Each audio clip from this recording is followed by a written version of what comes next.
Cycling in Akiu is pleasant. We came to a cafe called Dotor.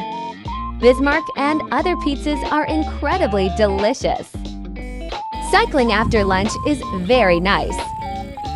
The first spot is Akiu Great Falls.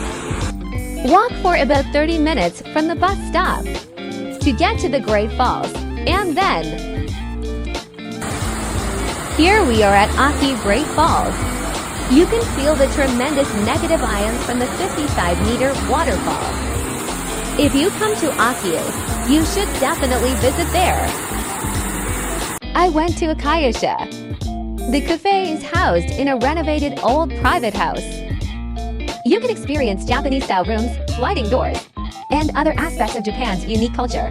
I ordered the Akayusha lunch and the best cheesecake, one plate of fresh vegetables harvested mainly in Akiu. Soft roasted Miyagi chicken with special sauce. A soup is also included. It is a rich cheesecake that can be enjoyed with the accompanying meringue for a refreshing taste. You can also buy wine made in Akiu and glasses made by artisans in Akiu.